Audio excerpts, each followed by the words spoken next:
Bien. Ok, entonces, hablando de estas citas bíblicas que empezamos a analizar, que le correspondía ahora al Padre hacer lo mismo que hizo Abraham. ¿Se acuerdan que detallamos y entramos en mucho detalle de cómo todo lo que fue haciendo Abraham con su hijo Isaac, todo lo tenía que replicar en su tiempo el Padre Celestial con su Hijo Jesucristo? Tenía Sí, que ser así. Obviamente que todo eso es en proporción, ¿verdad? Claro, Abraham lo hizo con un altar de piedras que levantó, allí en el desierto, en un lugar que, por cierto, aquí tengo este mapa que les puedo enseñar. Está un poco más adelante. Aquí está, miren, que en este mapa que ustedes pueden ver acá está el lugar de donde llegó Abraham y que habíamos comentado que vio, bueno, tuvo una visión dada por el Señor, una visión profética a Abraham para que viese lo que iba a ocurrir cuando le tocara a Abraham. Abraham lo viese cuando le tocara esa misma situación con el, bueno, cuando se acercara el tiempo del Hijo de Dios, ¿no? Del Señor Jesucristo. Y aquí vemos, ustedes pueden ver que estoy iluminando, aquí está, ¿no? Como aquí está Jerusalén, aquí está el monte Moriah, sí, pero esto aquí en este mapa no es tan exacto como se piensa que haya sido la realidad. Pongamos que la visión que tuvo Abraham sí haya sido frente al Monte Calvario, como lo comentamos, que todo apunta a que así fue. Bueno, que eso es lo que suponen muchos estudiosos de la Biblia, que estaba allí, ¿no? Que estaba viendo desde el lugar donde iba a ser el sacrificio de Isaac, donde iba a ser sacrificado el Señor Jesús en el tiempo que esto fuera. Ujú. Y bueno, si fue así o no, no le importa. Por una sencilla razón, pues será es que entonces eso ya no es exacto y no tiene validez. Y no es así, porque una visión profética está y se mueve en un ámbito espiritual. Y en los ámbitos espirituales, ni el tiempo, como lo conocemos nosotros, porque es un ámbito eterno, ni las distancias geográficas cuentan. O sea, son irrelevantes. ¿M? Y, ¿por qué lo digo? Por varias cosas que hay en la escritura. Y le estoy dando algo que no comenté la sesión anterior. Pero miren, hay ejemplos. Cuando este Felipe sale de Samaria, que bueno, se tiene que ir porque ya había ocurrido algo importante y el Espíritu Santo le indica a Felipe en Hechos capítulo 8 que tiene que ir a cierto lugar, ¿no? A Gaza. Y cuando él va camino ahí, en esa vía que era en el desierto, eh, para llegar a ese lugar de donde estaba, de Samaria a ese lugar, no, no dice que al lugar donde tenía que llegar con una persona especial que iba viajando en su transporte, que era un eunuco de un etíope. El Espíritu Santo lo lleva de Samaria al lugar donde iba el etíope, en algún lugar, ¿no? No dice la referencia bíblica, pero que fue el camino a Soto, que era la zona que es a donde debía ir aquí está Samaria, miren, lo estoy mostrando acá. Ujú. Y la distancia que hay, que fue llevado el evangelista Felipe, fueron aproximadamente 40 kilómetros, o sea, instantáneamente. ¿Quién lo llevó? Lo dice ahí en Hechos 8, lo llevó el Espíritu Santo. ¿Quién trasladó al Señor Jesucristo del monte de la tentación a la cúpula del templo? Ahí fue el diablo el que lo llevó al Señor Jesús. Esa historia la relataremos hoy, tiene por qué.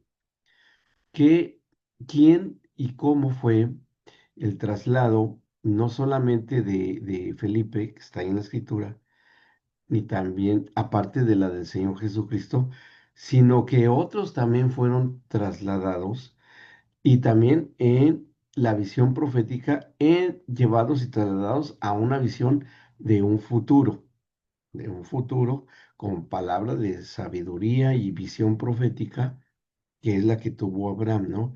Así es que no queda como una cosa así estricta que digamos, si es que si no hubo eso, no hay validez. Y no es así, sino que lo importante es en sí lo que nos ofrece la Biblia, que está escrito de lo que ocurrió. Y lo que ocurrió fue lo que dice exactamente visto por Abraham. Y de ahí que fue la crucifixión y la resurrección del Señor Jesucristo. Eso es con los que tenemos que quedar nosotros, este, y lo que ocurrió con esta visión que tuvo Abraham. Bien, bueno, aquí vamos a ver. Ah, ya llegó Fer aquí. Bien, déjenme, estoy viendo un dato aquí que me interesa. Acá está. Ujú. Ya encontré este dato que les voy a dar a continuación, porque me interesaba ver esto. Fíjense, Moriah significa del hebreo una visión al escogido por Dios. Eso significa Moriah, una visión al escogido por Dios, que fue Abraham, ¿no? Por eso fue que tuvo esa visión ahí exactamente. Y que ahí se construyó el templo de Salomón. Ujú. Posteriormente, cuando pasaron los siglos, allí hicieron el monte, el templo de Salomón, que el templo de Salomón estuvo donde actualmente está la mezquita de Omar, en pleno Jerusalén, que está a poca distancia del Monte Calvario.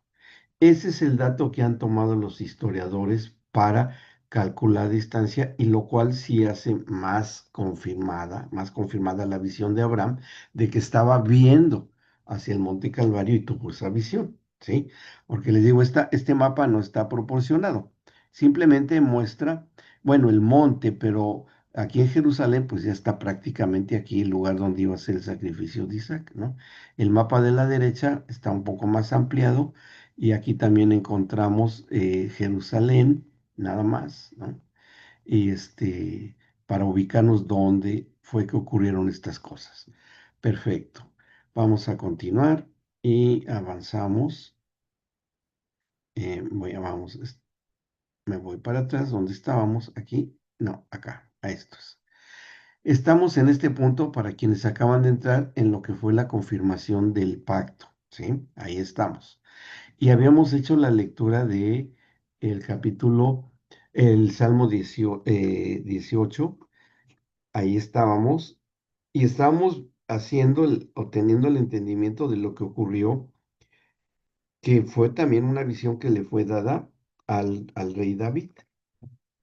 Y habíamos dicho que quien estaba en ese lugar, que encontramos que haya sido el infierno, fue el Señor Jesucristo, que sería el Jesús de Nazaret con su cuerpo de hombre, con su alma de hombre y su espíritu de hombre, o sea, la parte humana. Por eso se le identifica como el postrer Adán, y identificarlo como el postrer Adán, o sea, el que fue después del primero, que fue el Adán del Génesis, es porque tenía toda la similitud que tenía Adán. Con Adán el primero, el Señor Jesús también, ¿sí? Entonces, no nos presta, eso no nos confunde, lo confirmamos. ¿Por qué tenía que ser el Espíritu del Señor Jesús? Porque él mismo dice de esa doble o esa dualidad espiritual, porque por un lado fue concebido por el Espíritu Santo y por eso es el Hijo de Dios, del Dios Altísimo, y por ser dado a luz por María, por medio del Espíritu Santo. Entonces, no era, no era un hombre común, sino que era el Hijo de Dios. En esa dualidad, el Hijo de Dios no debía de ingresar al infierno, que es un lugar de muerte y condenación eterna, destino de los pecadores. Así lo estableció el Señor. ¿Quién entonces tendría que haber ingresado al infierno? Solamente el espíritu y alma del Jesús de Nazaret. ¿Ok? ¿Por qué? Porque el Jesús de Nazaret, en su espíritu, en esa dualidad como hombre, llevaba ya cargando todos los pecados del género humano, todos, todos pecados que podría haber cometido el hombre a lo largo de toda de la historia, desde Adán hasta hoy, hasta hoy, este, em, los llevó Jesús, que no es tanto. Uno dice, uy, pero ¿cómo de cientos de miles de millones? Porque el adulterio es adulterio desde los tiempos antiguos. Eso no ha cambiado. Es el mismo pecado, ¿sí? Lo mismo es el robar. O sea, desde que se le dio el Levítico, en el Éxodo, perdón, 20, los mandamientos a Moisés, ahí dice, no robarás. Y lo mismo es robar desde ese tiempo hasta el día de hoy. Es igual. O sea, el pecado no ha cambiado, no ha evolucionado, sigue siendo pecado y punto. Entonces, todos esos pecados, Jesús los fue cargando en la cruz y se tuvo que ir encontrando a la gente que él mismo perdonó de esos pecados, pero ¿a dónde se irían esos pecados? Si los estaba perdonando el Señor Jesús, no es como la confesión común y popular y religiosa que conocemos. No era, lo digo y ya se acabó. Y aún no era lo mismo bajo la ley de Moisés, ¿no? Que iban al templo y ofrecían un sacrificio y ahí llevaban un animalito y ya así quedaba liberado de la infracción a la ley el que llevara al templo ese animalito, ¿no? No era así, no alcanzaba, sino que tenía que ser el pecado en sí que llevara cargando ese hombre y en espíritu y alma llegar al infierno y llevando ya una cuestión de infracción espiritual, que era el pecado en sí, porque el pecado no es una falta mental, no es eh, una error del conocimiento o del alma, es una desobediencia a las leyes de Dios, a las leyes eternas de Dios, en una, en una cuestión de tipo totalmente espiritual. ¿Sí me explico? Entonces, eso es lo que lleva cargando el Señor Jesús, ¿verdad? Y que no hubo, no hubo alternativa para el Padre y el Hijo más que esa, que el Señor Jesús descendiera allí y llevara los pecados. Pero la persona, ahora sí que eran pecados ajenos, ¿verdad? Que no cometió el Señor Jesús. Cuando Él llega al infierno, allí se va a manifestar la justicia de su propio Padre, que ya lo ha abandonado. Ahí dice, Padre, Padre, oh Dios mío, ¿por qué me has desamparado? ¿Por qué me has abandonado? Porque ya estaba lleno de pecados, de nuestros pecados, ¿no? Y cuando él llega allí, ya llega al lugar a donde tenía que llegar. Pues era la oficina donde se pagaban las multas. Y aunque se pagara la multa, tenía que haber reclusión o cárcel. Y ahí es donde se quedaba la persona que llegaba allí. Sí está bien que tenía que pagar una multa, pero tenía que cumplir con la pena capital, que en este caso era eterna, que era quedarse para siempre en el infierno. Pero el Señor Jesús, en su espíritu y alma, nunca pecó, nunca cometió un solo pecado. Esa fue la sorpresa, que cuando Él llega, cumple con la ley del Padre, lleva todos nuestros pecados, los deja en el infierno, en ese momento, cuando los confiesa Jesús en su intercesión como si fuésemos nosotros, yo he pecado y he robado en mi vida. Yo he sido adúltero y he adulterado.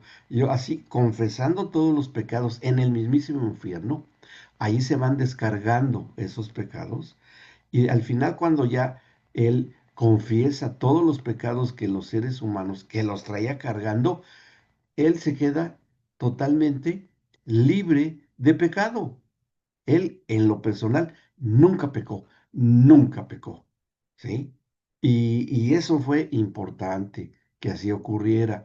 Una vez que ocurre eso, y ahora sí podemos ir al Salmo 18 y nos quedamos en el versículo, vamos a leer desde el versículo 10, nos quedamos en el 11, pero ahí caminamos al 10. Cuando va enviado por el Espíritu, el Espíritu Santo, por el Padre Celestial, lo envía a rescatar al Señor Jesús porque Él estaba como un hombre común y como nosotros, o era un ser humano como nosotros, ¿no? ¿Por dónde salía? No hay escapatoria. El infierno, no hay escapatoria. Ese es un lugar absolutamente cerrado.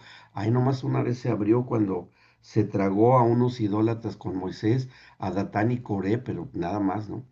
Entonces llega el Espíritu Santo, y aquí es lo que leemos en el versículo 10, cabalgó sobre un querubín y voló sobre las alas del viento, puso tinieblas por su escondedero, por cortina suya alrededor de sí, oscuridad de aguas, nubes de los cielos, por el resplandor de su presencia sus nubes pasaron, granizo y carbones ardientes. O sea, va pasando todo lo que es conocido como el primer cielo, y ya está llegando a las profundidades de la tierra, que también para los hebreos es decir mar, el fondo del mar y el fondo de la tierra es lo mismo. ¿Por qué? Porque abajo hay un mar de lava, ¿sí? Hay un ríos de lava en el fondo del mar. Entonces también puede ser eso, ese profundidad del mar de la que hablan los judíos. Bueno, dice, tronó el 13, tronó en los cielos Jehová y el Altísimo dio su voz. Y aquí hay no me imagino cómo haya sido eso, pero debe haber sido tremendo, ¿no? Que ahí el Padre Celestial reconoce que quien está ahí es un inocente, un santo, que no podía estar allí. Y por causa de la propia justicia del Padre, que no condena al santo, quien sea, lo tiene que, y se ve obligado a rescatarlo del infierno, se ve obligado a rescatarlo. Y como no podía salir del infierno por sus propias fuerzas, el Señor, el Jesús de Nazaret, no el Cristo glorificado, el Jesús de Nazaret, el carpintero que había sido crucificado, tenía que rescatarlo el Espíritu Santo. Entonces lo toma cuando el Padre habla y dice, tronó en los cielos Jehová y el Altísimo dio su voz, granizo y carbones de fuego. O sea, fue impresionante. No, ya se ha cumplido mi justicia, que todo alma que pecare, esa morirá.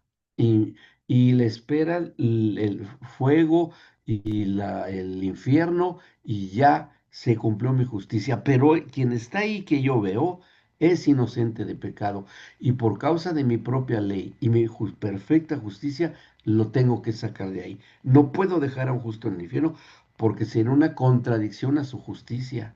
¿Sí me explico? ¿Sí? ¿Se entiende esto? Fue el Ah, plan perfecto, ¿sí? ¿Vamos bien? pastor, perdón, ¿cuál fue la cita que mencionó ahorita? Decía que era el Salmo 10, 18, sí, 18:13, 18:13. ¿sí? Sí, Salmos Gracias, 18:13. gracias. Esa es la cita que acabamos de estar leyendo, ¿sí? Bien. Ahora, fíjense, seguimos la lectura. Dice 14, después de que el Señor, que se expresa con su voz todopoderosa, no debo dejar a este santo. Bueno, no dijo mi hijo ni nada, no, yo creo que no lo dijo. No sabemos exactamente qué ocurrió, pero David fue lo que alcanzó a ver. Y en el versículo 14 dice, envió sus saetas y los dispersó, lanzó relámpagos y los destruyó, porque estaba el Señor Jesús en el infierno rodeado de demonios ahí, que llegaron, miren quién llegó, ¿no? Que muy santo, ya, sí ha de haber tenido un pecado oculto, vamos a torturarlo, vamos sobre él, ¿no? Y ahí van todos los demonios a torturarlo. Dice el 15, entonces aparecieron los abismos de las aguas, quedaron al descubierto los cimientos del mundo, Ahí, a tu represión, oh Jehová, por el soplo del aliento de tu nariz. Ahí está el Espíritu Santo. Ahí en el versículo 15, al final del 15. Ahí llega el Espíritu Santo a rescatar al Señor Jesús. Dice el 16, envió desde lo alto, ¿a quién? Al Espíritu Santo. Me tomó, ¿quién? El Espíritu Santo. Me sacó de las muchas aguas, que ya dijimos, es una otra manera hebrea de hablar del infierno, ¿sí? Que quede claro. Y dice el 17, me libró de mi poderoso enemigo, que era todos los demonios, y de los que me aborrecían, pues eran más fuertes que yo. Ahí vemos pues, la aparente debilidad, pero no era el Hijo del Dios Altísimo el que estaba ahí, era el Hijo del Padre Celestial, pero como hombre, ¿no? Como un ser humano. Dice, me asaltaron en el día de mi quebranto, mas el Señor fue mi apoyo. Me sacó al lugar espacioso, me libró porque se agradó de mí. Y fíjense, vamos a dejar aquí marcado este pasaje. Ahí no lo pierdan, está en su Biblia. Si es electrónica, después regresamos a ella. Y vamos a ver lo que dicen algunos, otras citas que nos confirman qué fue lo que pasó en ese momento, ¿sí? Y podemos nosotros ir a, vamos primero al Apocalipsis, ahí vamos, hasta allá nos tenemos que ir, porque aquí va a hablar el mismo Señor Jesucristo, parte de lo que sucedió allí, ahí en el infierno. Bueno, no, vamos a tomar un orden primero. Vamos a la primera carta de Pedro, ¿sí? Primera carta de Pedro. En el capítulo 4, vamos a ver qué dice ahí, porque fíjense lo que dicen aquí, que fue también algo que a Pedro le fue revelado y se los ha de haber dicho el Señor Jesús seguramente. Cuando él está hablando de la crucifixión del Señor Jesucristo, dice en el versículo 6, 4, 6 de Primera de Pedro, 4, 6 de Primera de Pedro, dice, porque esto, versículo 6, ¿ok? Porque por esto también ha sido predicado el evangelio a los muertos, ¿sí? Noten eso, para que sean juzgados en carne según los hombres, pero vivan en espíritu según Dios. Cuando leemos esto, ¿cómo que el evangelio de los muertos? ¿Cuáles? ¿A los muertos del infierno? No, no fue a los muertos del infierno. Fíjense cómo está ahí en Apocalipsis. Vamos a ver qué dice. El mismo Señor Jesucristo. Ujú, y dice así algo que sucedió en el momento que Él está allí, en ese lugar, en el mismo infierno. Dice capítulo 1 del Apocalipsis. Versículo 18. Le está esto diciendo al apóstol Juan, ¿no? Y el Señor Jesús le dice a Juan, y el que vivo y estuve muerto, mas he aquí que vivo por los siglos de los siglos. Amén. Y tengo las llaves de la muerte y del Hades, o sea, del infierno. Tengo las llaves de la muerte y del Hades, ¿ok? Bien, no se les olvide eso. Ujú. Lo que leímos aquí, tengo las llaves del infierno y del Hades. Dos llaves de dos puertas, porque las llaves abren puertas. Y tenía ahí, nos dice el Señor Jesucristo, que tenía esas dos llaves, del infierno y de la muerte. ¿Ok? Vamos bien, vayan conservando en su memoria estos hechos. Ahora, vamos a Efesios capítulo 4. Estamos uniendo todos estos versículos. Efesios capítulo 4, que también nos habla de eso. Y lo que nos interesa del capítulo 4 de los Efesios son los tiempos que se van dando. Hay un transcurrir de momentos, de tiempos.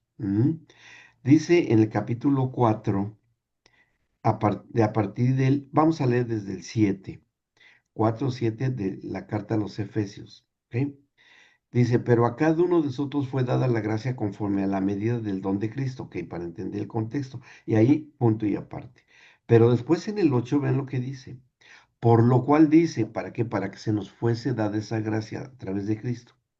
Por lo cual dice, subiendo a lo alto, llevó cautiva la cautividad y dio dones a los hombres.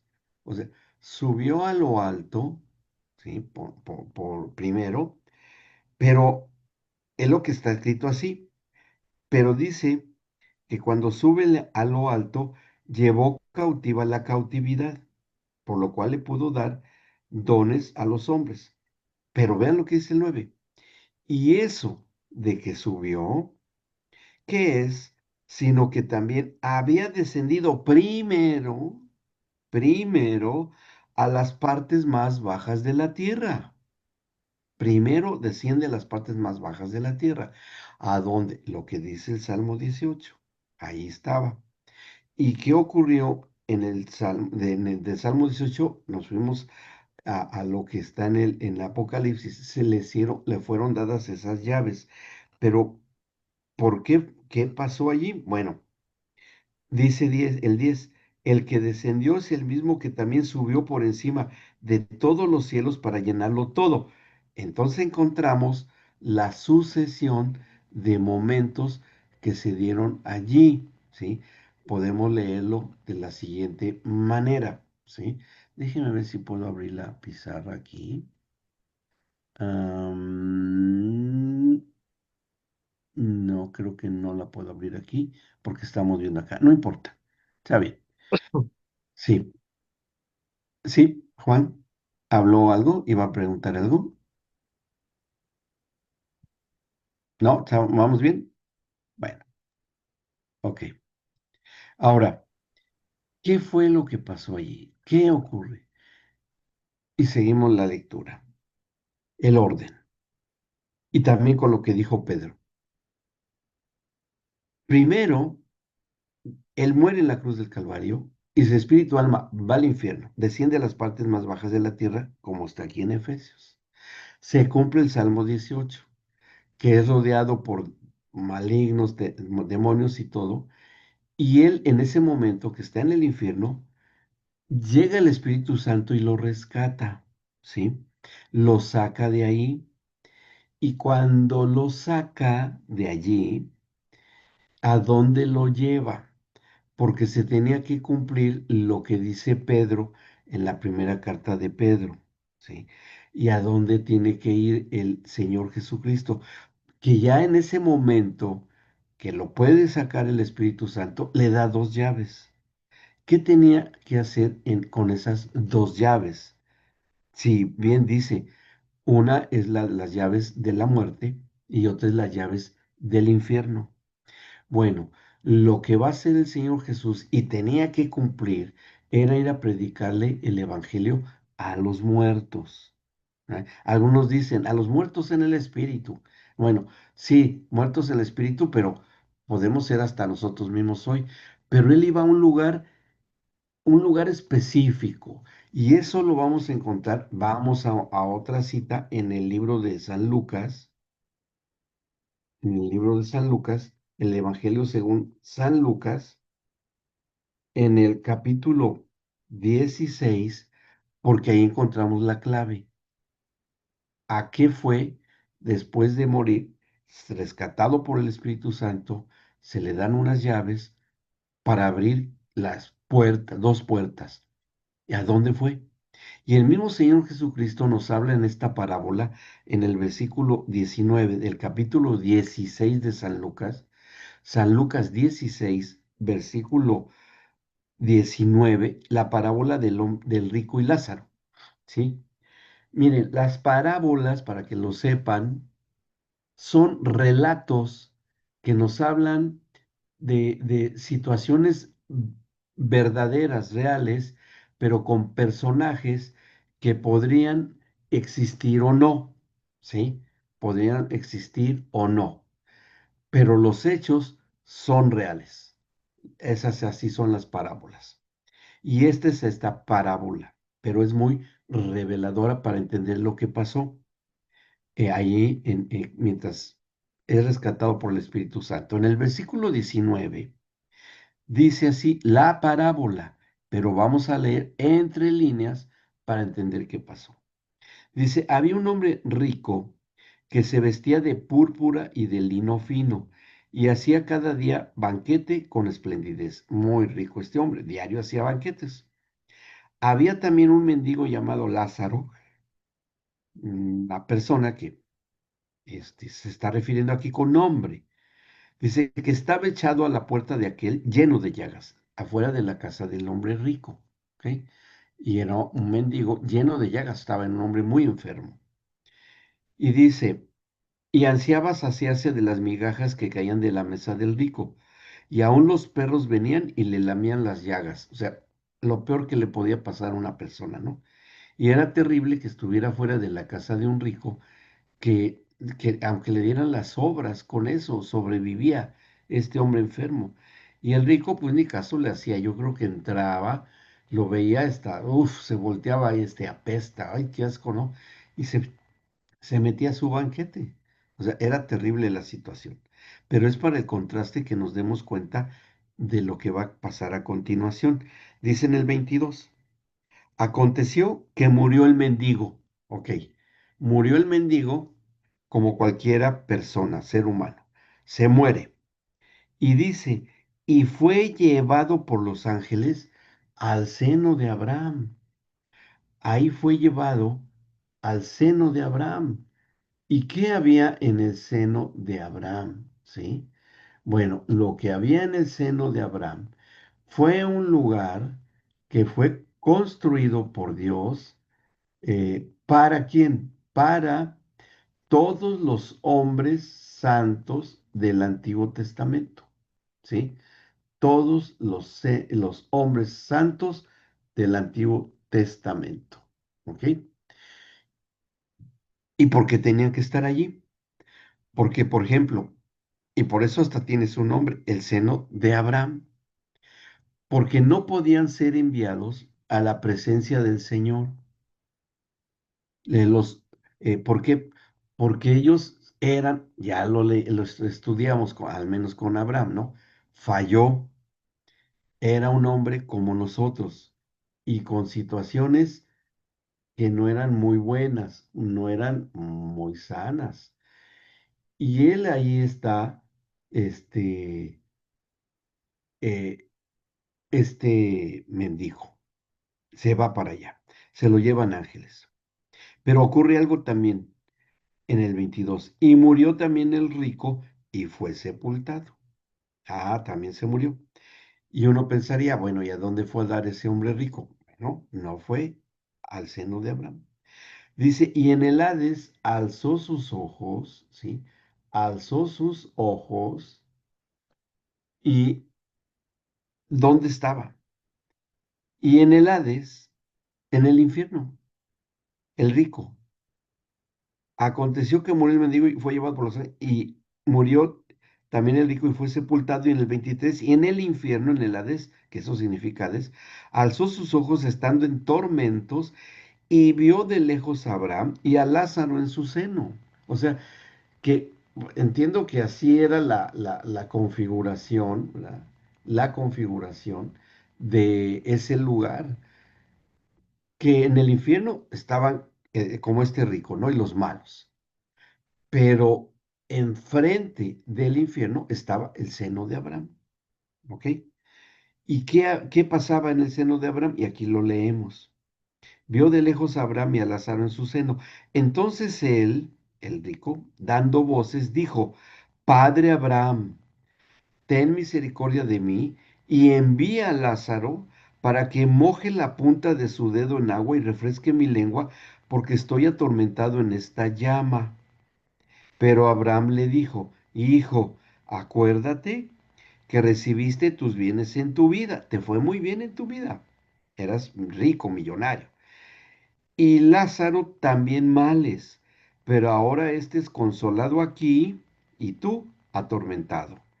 Además de todo esto, una gran cima está puesta entre nosotros y vosotros, de manera que los que quisieren pasar de aquí a vosotros no pueden ni de allá pasar acá.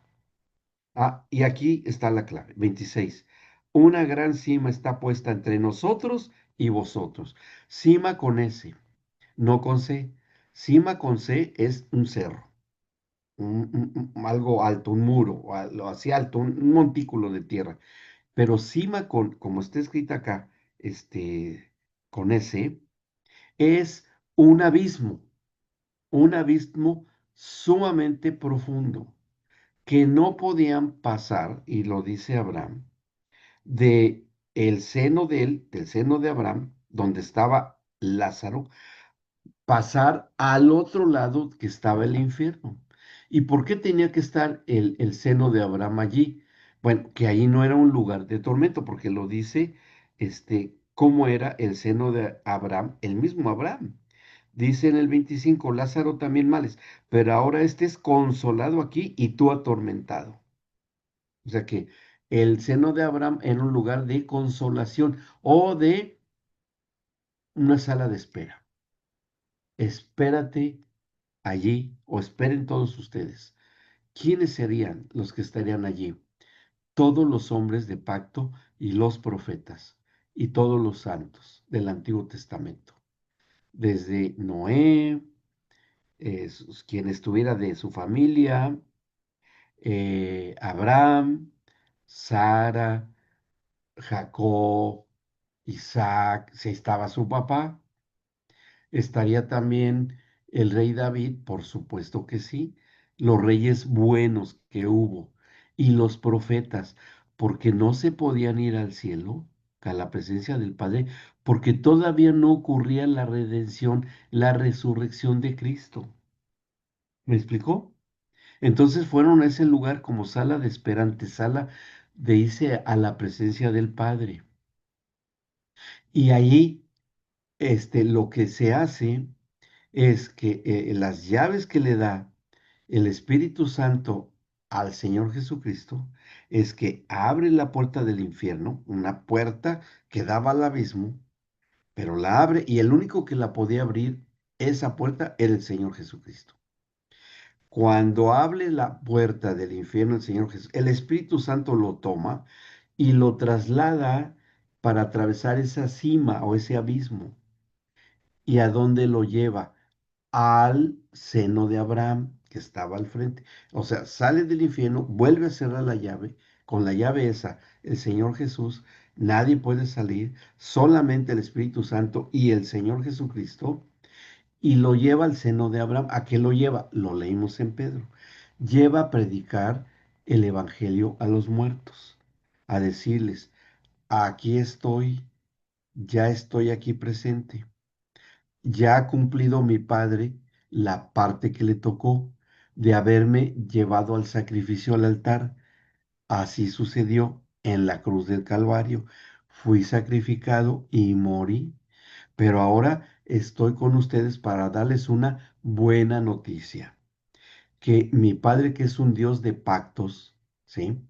Viene para que vean que Él ya cumplió.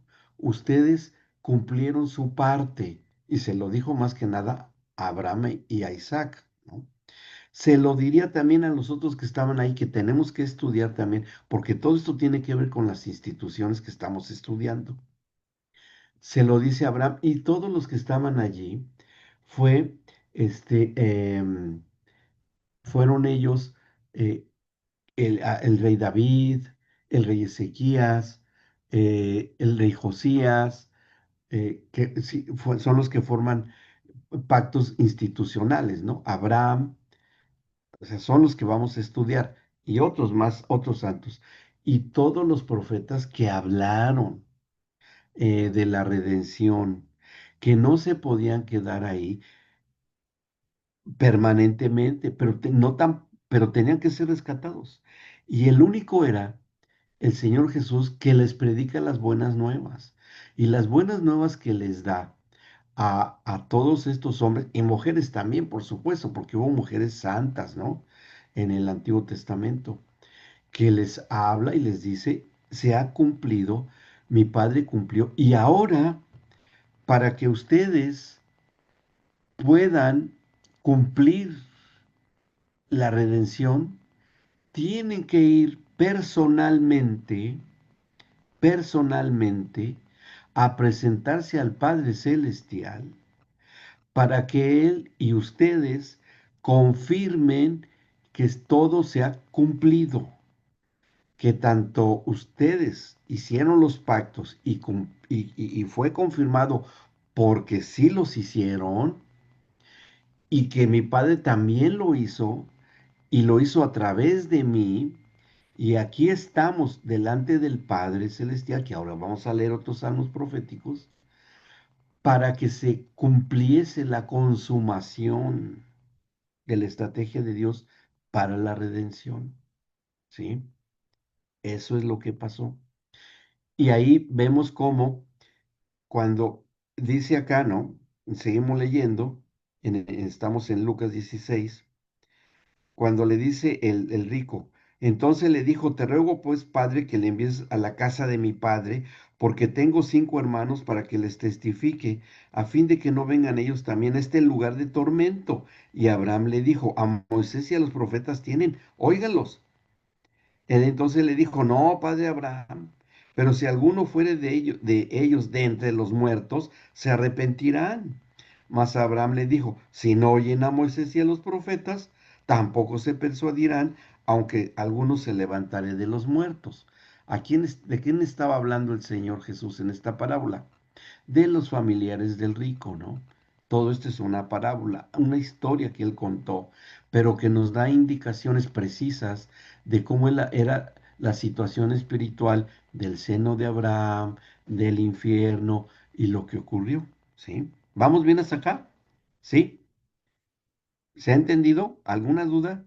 Ahí Fermín y su esposita, ¿vamos bien? ¿Sí? ¿Se ha entendido? Díganme que sí, para saber que sí se ha entendido. Nada más Sí, háganme con la pastor. cabeza así o No, háganme sí, así. pastor. Sí se Bien, Sí, entendió. gracias, doc. Juan. Ok, bien. Sí, sí, sí se entendió. Bien, Carmelita, ¿también vamos bien hasta acá? Sí, doc, todo claro. Muchas gracias. Ok. También Marita por ahí sé que ella ha entendido. Bien, vamos, seguimos adelante. Ahora, cuando llega él ahí, tiene otra llave el Señor Jesús y es la llave de la muerte. ¿Se acuerdan?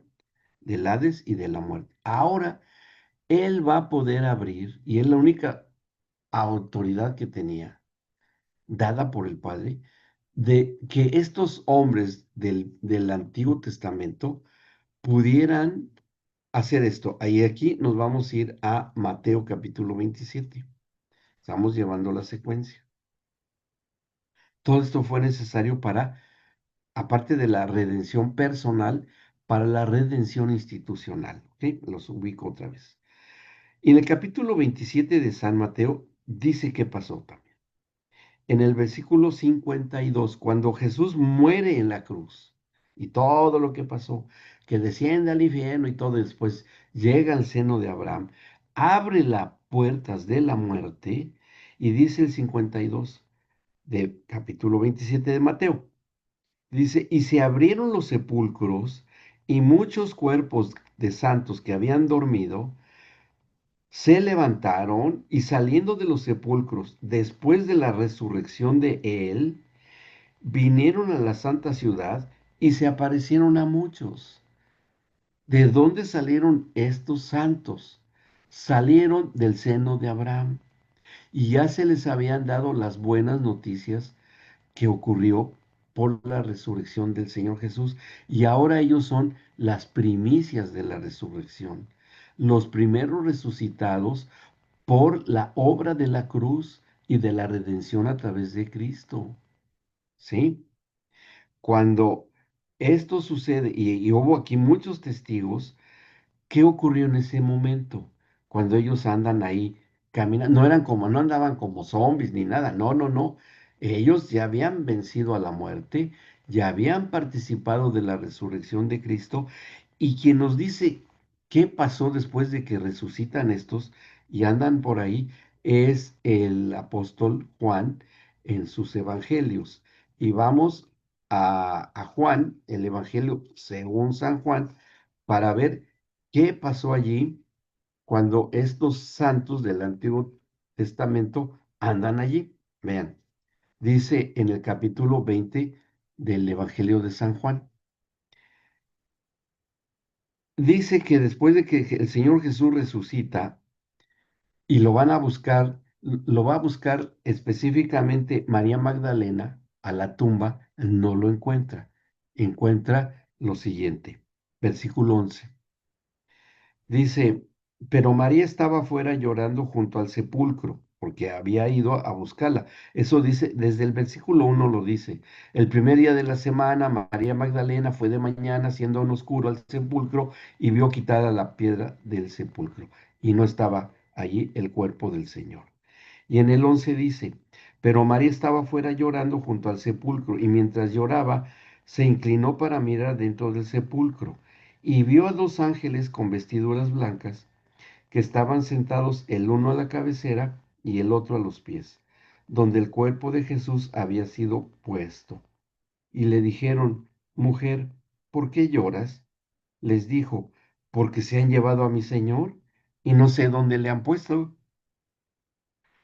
Cuando había dicho esto, se volvió y vio a Jesús que estaba allí, mas no sabía que era Jesús, no lo reconoció. Jesús le dijo, mujer, ¿por qué lloras? ¿A quién buscas? Ella, pensando que era el hortelano, porque era un jardín, donde se excavó una tumba, un hombre rico, que se la donó al Señor Jesucristo a su familia para que lo enterraran ahí, que está junto al Monte Calvario, está como unos 100 metros del Monte Calvario. Hasta hoy existe el jardín de la tumba, se llama. Y está la tumba abierta hoy todavía y uno puede entrar y ver qué hay. Y es pura piedra labrada, ¿no? Adentro es como una cuevita con una especie de reclinado, o sea, de como una cama de piedra. Y ahí es donde pusieron el cuerpo de Jesús cuando estaba muerto. Bueno, dice, eh, ¿por qué lloras? ¿A quién buscas? 15.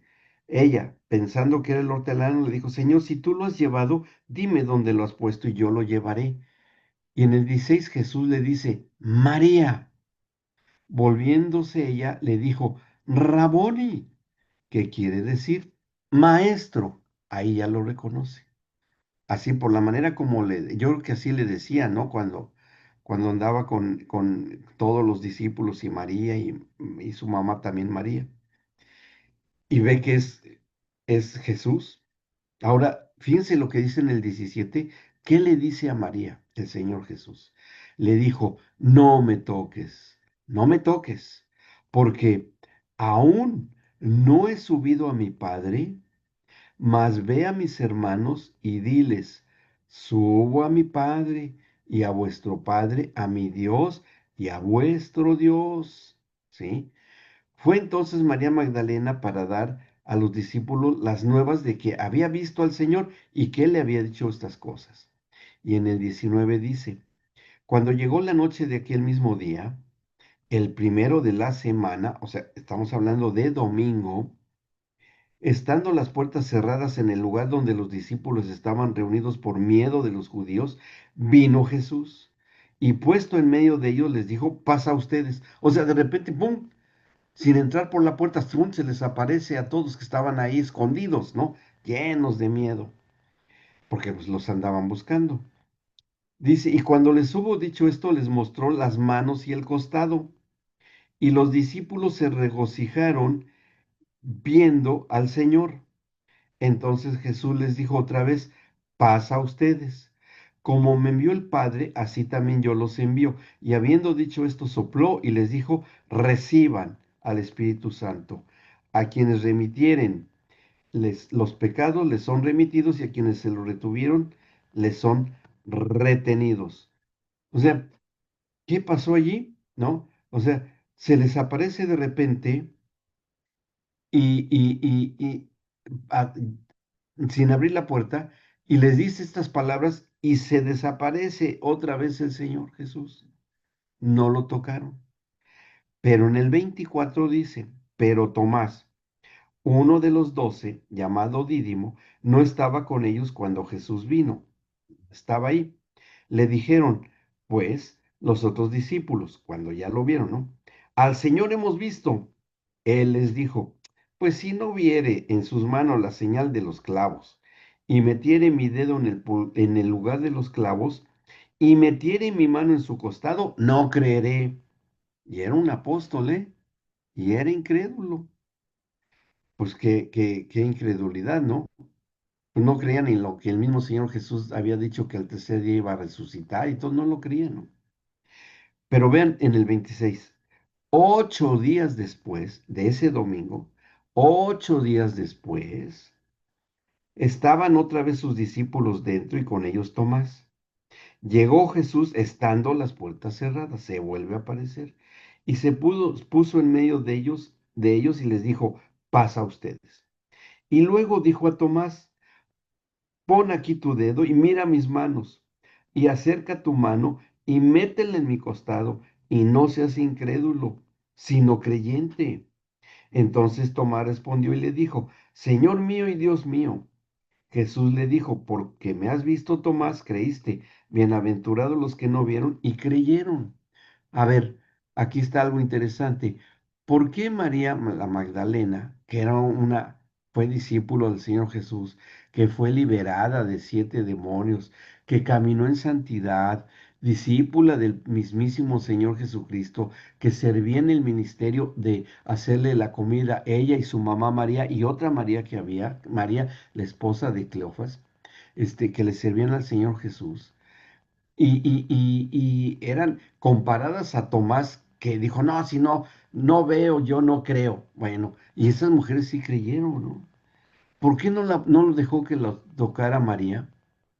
¿Y por qué 8 días después deja que los toque Tomás el incrédulo? Porque en esos 8 días el Señor Jesucristo, y regresamos a Efesios 4, porque ahí es donde está también la clave, Efesios capítulo 4, donde dice, ahí estamos otra vez en esta sucesos que se dieron, esos hechos sincronizados. Dice el 8, 4:8, por lo cual dice, subiendo a lo alto, llevó cautiva la cautividad y dio dones a los hombres. Bueno, está bien, ahí ahora vemos eso. Y eso de que subió, ¿qué es? Sino que también había descendido el primero a las partes más bajas de la tierra, ya lo entendimos, en el infierno, pasa al seno de Abraham, abre las llaves de la muerte y salen de sus tumbas los santos del antiguo pacto. Él resucita, se presenta con los apóstoles, no deja que lo toque María. ¿Por qué? Por ahorita vamos a ver por qué. Pero sí deja que después de 8 días lo toque Tomás el incrédulo, ¿no? Bueno, dice acá en el 10, el que descendió es el mismo que también subió por encima de todos los cielos para llenarlo todo. ¿Y por qué fue que no se dejó tocar por María? Porque él todavía no subía con el Padre Celestial. ¿Y cómo es que subió en esos 8 días? Se lleva con él a todos los hombres de pacto y los santos que resucitaron. Se los lleva con él y los presenta con el Padre Celestial a todos ellos, a todos los hombres de pacto y a los santos del Antiguo Testamento. Se los lleva y los presenta. ¿Y dónde encontramos que haya ocurrido eso?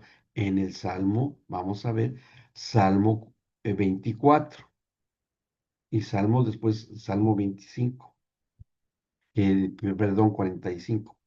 Dice el Salmo 24 que se titula El Rey de Gloria, que fue también una visión profética en forma de salmo que tuvo el rey David. Bueno, dice, bueno, como abren los salmos, ¿no? Uno, de Jehová es la tierra y su plenitud, el mundo y los que en él habitan, porque él la fundó sobre los mares y la firmó sobre los ríos. Y después aquí se hace una pregunta. ¿Quién subirá al monte de Jehová? ¿Y quién estará en su lugar santo? Pregunta. Pues el único que puede subir a la presencia del Padre, el 4 dice, el limpio de manos y puro de corazón, tal cual era el Señor Jesucristo. Dice, el que no ha elevado su alma a cosas vanas, ni jurado con engaño, como el Señor Jesucristo. Él recibirá bendición de Jehová y justicia del Dios de salvación. porque Él va a ser también el Señor Jesús cuando esté delante de su Padre, justificado de que era perfectamente santo y puro. Y dice, tal es la generación de los que le buscan, de los que buscan tu rostro, oh Dios de Jacob, el 6. Y vean lo que dice el 7. Ahí está también.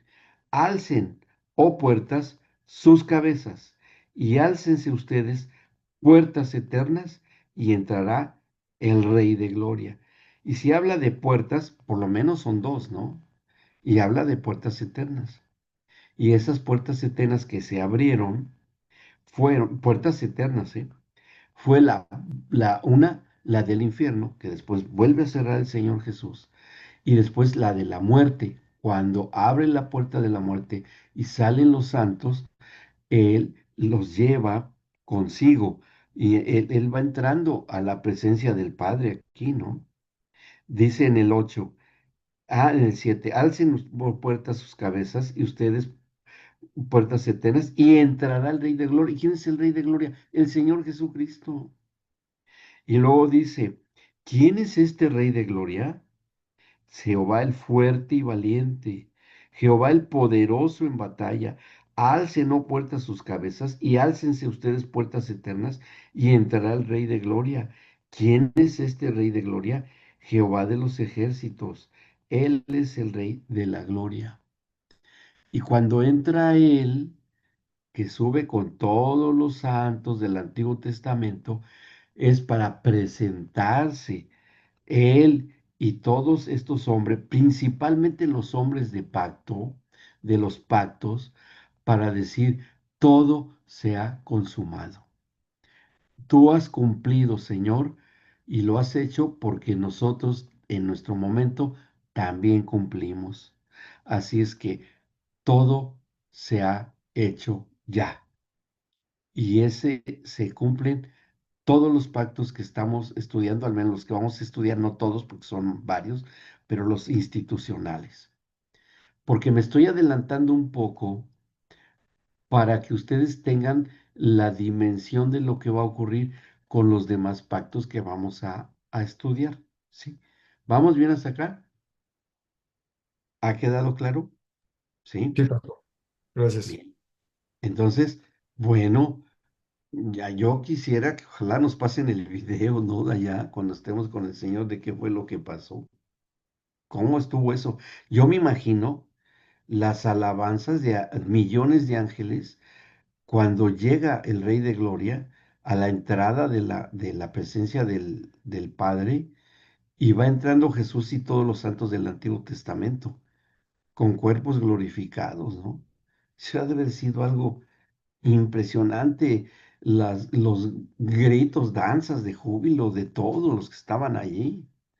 Ha sido impresionante. Y esto pasó en la realidad. No es cuento, no es ficción. Esto sucedió porque está en la Biblia y inspirada por un Espíritu Santo que no dice mentiras. Porque si no, entonces, ¿qué estamos aprendiendo? Puras mentiras y puros cuentos. Y no es así. Esto pasó. Esto sucedió.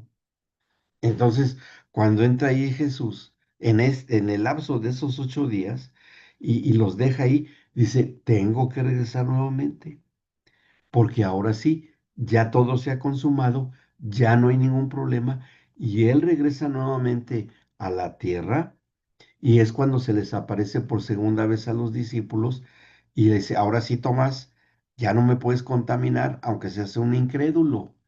Y hasta ahí dice, Tomás dice, ay Señor mío y Dios mío, pues sí, ¿verdad? Después hasta que él toca, ahí dice, mete tu mano en mi costado y ve, toca el latir de mi corazón, que he resucitado y estoy vivo, ¿no? Y bueno, pues ya lo podía, ya ahí se entiende por qué no se dejó tocar por María, porque María no podía tocarlo porque ella todavía tenía un cuerpo que todavía no se había terminado el cumplimiento de los pactos que se cumplen ahí ante la presencia del Padre, cuando están ahí todos presentes. Bien, ok, ¿vamos bien hasta acá? Sí, bien. Bueno, ahora, una vez que esto sucede, ya nada más para leer una cosita más, en el Salmo 45, dice, también habla de más o menos de lo mismo, porque habla de cómo era el aspecto, tal vez, yo creo que sí, del Señor Jesús cuando llega ya al cielo con el Padre. Dice el 45:2. Dice, eres el más hermoso de los hijos de los hombres. La gracia se derramó en tus labios. Por tanto, Dios te ha bendecido para siempre. Ciñe tu espada sobre el muslo, oh valiente, con tu gloria y con tu majestad. En tu gloria sé prosperado. Cabalga sobre palabra de verdad, de humildad y de justicia, y tu diestra te enseñará cosas terribles, tus saetas agudas, con que caerán los pueblos debajo de ti, penetrarán el corazón de los enemigos del rey. Tu trono, oh Dios, es eterno y para siempre. Cetro de justicia, el cetro de tu reino. Has amado la justicia y aborrecido la maldad. Por tanto, te ungió Dios. Y eso, te ungió Dios, está hablando del ungido de Dios y es Cristo, porque Cristo significa ungido. Eso significa Cristo, el ungido. Entonces está hablando de Cristo, ¿no? Te ungió Dios, el Dios tuyo, con óleo de alegría, más que a tus compañeros. Mirra y aloe casi exhalan todos tus vestidos, desde palacios de marfil te recrean. Hijas de reyes están entre tus ilustres. Está la reina a tu diestra con oro de Ofir. Oye, hija, y mira e inclina tu oído. Y esta es una exhortación para la iglesia hasta el día de hoy. Oye, hija, y mira, inclina tu oído, olvida tu pueblo y la casa de tu padre, y deseará al rey tu hermosura, e inclínate a él, porque él es tu Señor. Las hijas de Tiro vendrán con presentes, implorarán tu favor, los ricos del pueblo. Y bueno, ahí sigue hablando de cómo ya está preparado para que regrese la futura esposa de Cristo que está, por lo pronto está a la diestra del Padre y todos los santos ya allí, ¿no? Y bueno, esto fue importante lo que ocurrió. Vamos a regresar después, ya hablando específicamente de la redención institucional a través del Señor Jesucristo, lo que tuvo que padecer, ¿no? Pero todo lo que ocurrió aquí con su descenso al infierno, que salió y todo, esto es lo que nos narra la Escritura, ¿no? Bien, ¿alguien tiene alguna duda de esto que sucedió en esos momentos tan gloriosos? ¿Quedó claro? ¿Se entiende la secuencia? ¿Sí? Sí, sí, pastor. Doc, pregunta, Sí. Bien, ¿qué, bien. Sí, pude. Dígame. qué significa cetro? Es lo que tienen los reyes en su mano, que es como un bastón de poder y de mando. Y ese cetro es el que tiene, el Señor Jesús, la Biblia nos dice que tiene dos cosas en sus manos. El cetro de un rey, porque es rey de reyes y señor de señores, y una vara de la justicia, como la de los pastores, porque él es el buen pastor. ¿Sí? Son las dos cosas que él tiene en sus manos. Ujú. Bueno, así dice la escritura. Bien, pero eso es un cetro. ¿Ok? Gra- Bien, perfecto. Bueno, ¿vamos bien entonces hasta acá? ¿Sí? ¿Se ha entendido? Ahora, ya con esto, con este panorama de la redención, vamos a captar la magnitud que tiene la, la redención institucional. La primera que estamos viendo es la de Abraham, ¿sí? A través del pacto abrámico, que se acordarán ustedes que fue rescate de la familia, del matrimonio y la familia, ¿ok? Ese fue el pacto abrámico. Después ya dejo yo al final, a través del proceso del Señor Jesucristo, cuando Él va redimiendo cada institución. Va a redimir la de la familia, va a redimir bueno, la comunión en todos procesos que tuvo que hacer el Señor Jesús los últimos días de su vida. La familia y la comunión, por supuesto. También así la de la autoridad y gobierno, también. Y finalmente la de la economía y la administración.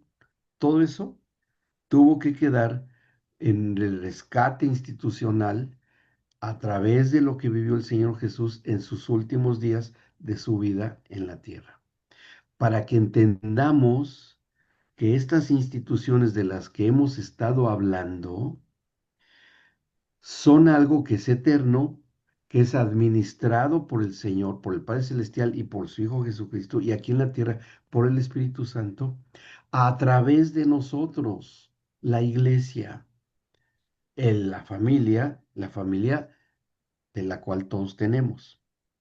La economía y administración, porque Dios nos provee y nos bendice, está dentro de los pactos. De la autoridad de gobierno, tener autoridad para muchas cosas, que vamos a ver también cuáles cosas. Y todo está dentro de la restauración de la comunión con el Padre. ¿Ok? Lo vamos a entender ya muy bien. Con esas herramientas de entendimiento de la redención institucional, ustedes van a tener el conocimiento y la autoridad para poder orar por un matrimonio, por una familia, ¿sí? Porque haya sanidades, porque haya perdón de pecados, para que los esposos y esposas que están separados se vuelvan otra vez a unir a matrimonio si es que ese es el plan. Hay muchas cosas que tenemos que hablar. De hecho, todo el resto de los módulos que hay, cada módulo tiene como base cada uno de estas redención de instituciones. Tiene una base, un fundamento. Por eso son fundamentos, entender los pactos y la redención de las instituciones. ¿Ok?